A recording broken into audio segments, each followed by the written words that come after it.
levity in any situation. And some of y'all may know I'm a teacher. I see some of my former colleagues here. Teachers, wouldn't it be nice if we got a round of applause every time we walked into a classroom?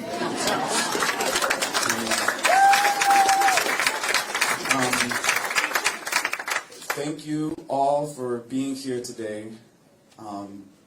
A week ago, we were getting ready to watch the Mexico game. I see a Mexico jersey out there in the crowd, and my dad was a big soccer fan.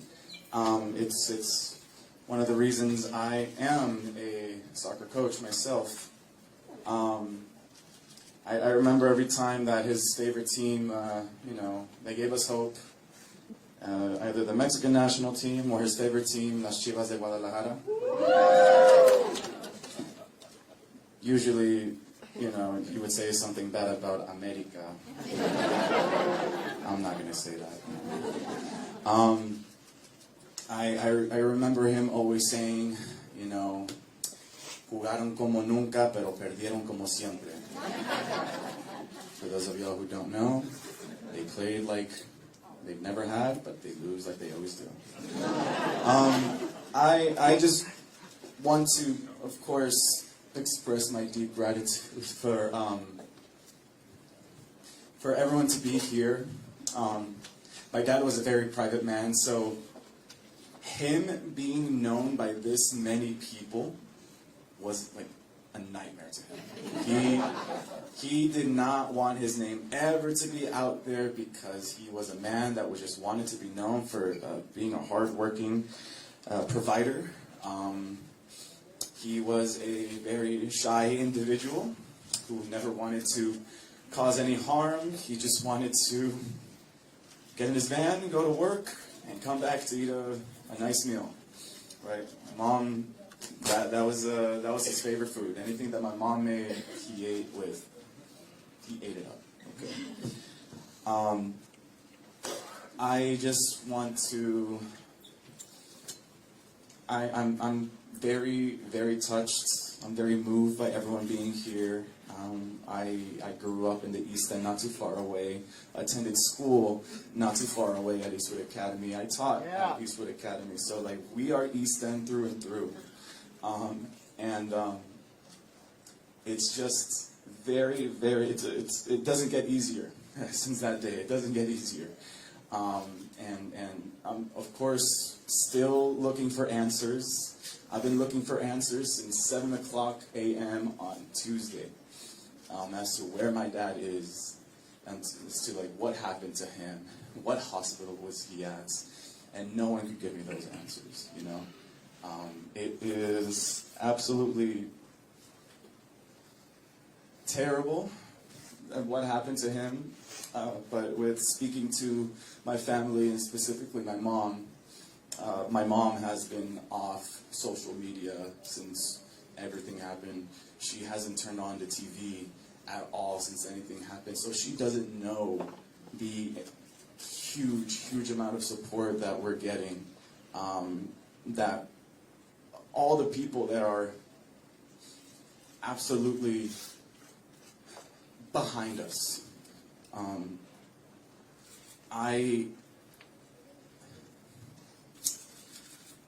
She always told me that,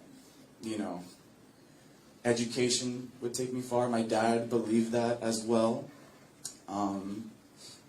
He of course, looked a little bit differently than I do. He was of much darker skin, and it's something that he took very personally, that people judged him by the color of his skin. Right.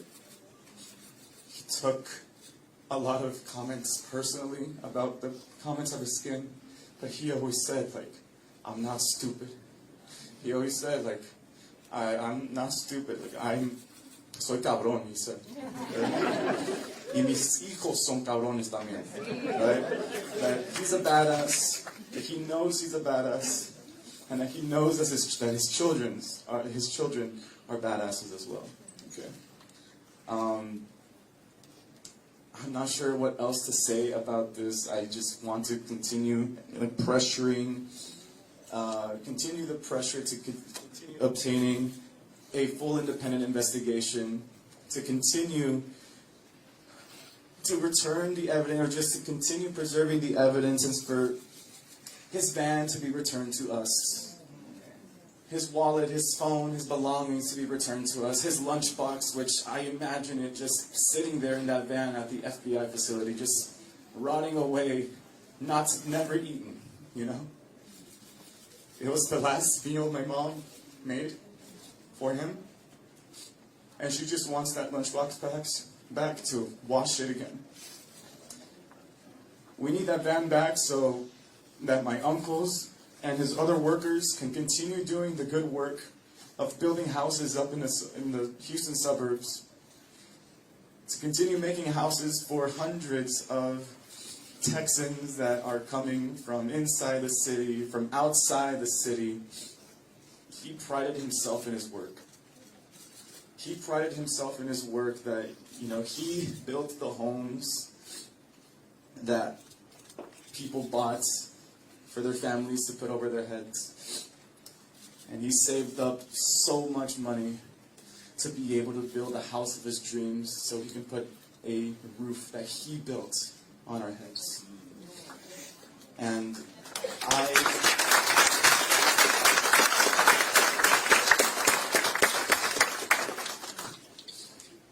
every single person that I've met with, all the messages and comments, all the positive comments that I've been getting, all say the same thing. They're all saying, and you guys are all saying and thinking it, and I hope you guys are thinking it, that I'm making my father proud. I love you, Ronnie!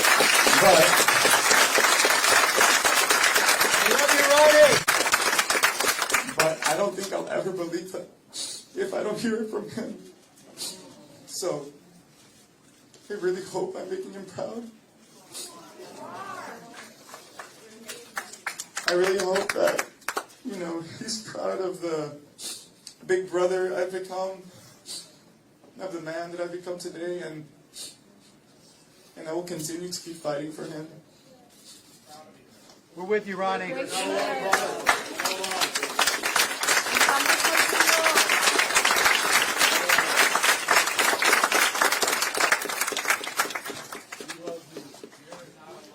From a father you are, son.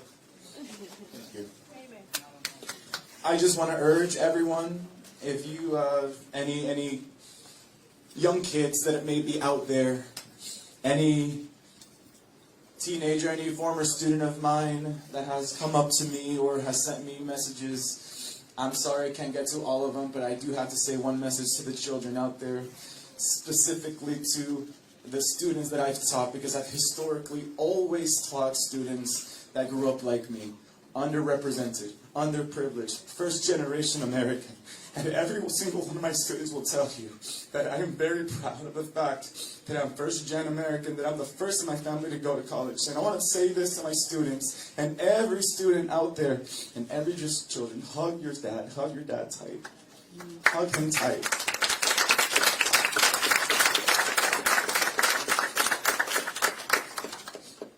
And to any and all construction workers, any laborers, anyone who is out in the parking lots of Home Depot and Lowe's waiting for an opportunity, waiting for a chance to make a living, síguele echando ganas.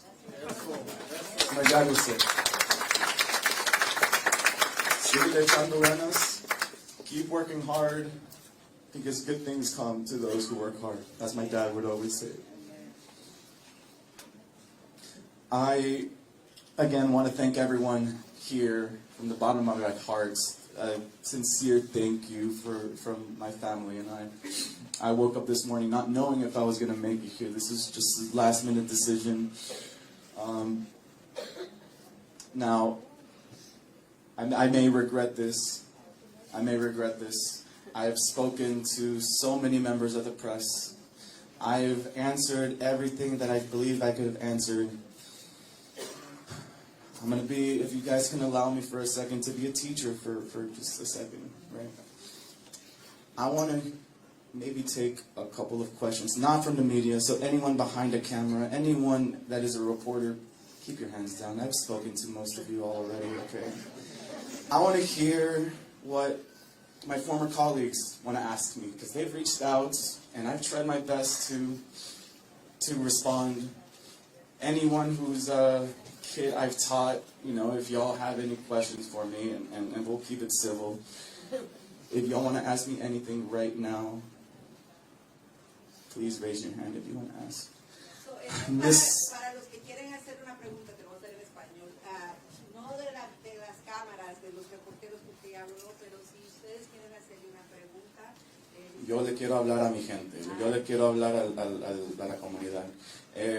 Mr. Martinez, Brett Martinez, my former teacher who taught me at Eastwood Academy, and I was later very fortunate to work with him as a co-worker.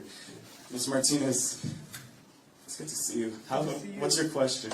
I know that, you know, in your classroom I was the one asking questions, but now you're the one asking me, so. No question, man. I just wanted to say we're all so proud of you, Ronnie. We've seen how you've risen to this occasion in this incredible tragedy, and you have risen up. You've made your father proud. It's clear that he raised you to be a good man, because he was a good man. So don't you ever doubt that we're not proud of you. He would be proud of you. All your former teachers are proud. Your colleagues, everybody that knows you, Ronnie, you were stepping up like a man, like a good man. You hold your head up high. Your dad would be proud. Thank you, Mr. Martinez. Yes, ma'am. My name is Cristina Quintero, and my daughter goes to Vigil. My son went to the elementary school where all of this happened. And as a parent of these kids, I want to put your in my heart for family in my heart. I would like to ask, because I want my children to go to the school. What are some words of encouragement, especially with that DSL and all the people who are continue to be comfortable with marriage? My daughter was scared that we needed to just leave and not be with her. Words of encouragement for the kids. Just words of encouragement. My dad always told me and my brothers growing up to always do well in school. He knew that working in construction is very hard work, very, very tough, back-breaking hours in the hot Houston sun. He told me that education is a way forward. So I want to say this to you and to tell your kids, you know, keep pushing, keep doing your best in education, keep up with your studies, ask the good questions in school, okay? There's no such thing as a bad question. There might be a stupid question, but no such thing as a bad question. And if they ever need any help, and teachers in the audience, you guys can agree with me. If any kid needs any help, they need to ask. Okay, the squeaky wheel always gets the grease, right? Ask the good questions. Do your homework. Make sure to keep showing make sure your kids show you their progress reports, report cards. Okay. Every single time it was report card or progress report season, didn't matter. My dad would ask for it. Okay, because that report card you can see in a quantifiable value, either in A's, either in hundreds, how well we've done, and if that he was very, very proud of any and all A's and hundreds, because that means that there was someone out there, that there's a teacher out there that was so impressed with us that they wanted to give us an A, that we earned that A. This is my brother, y'all.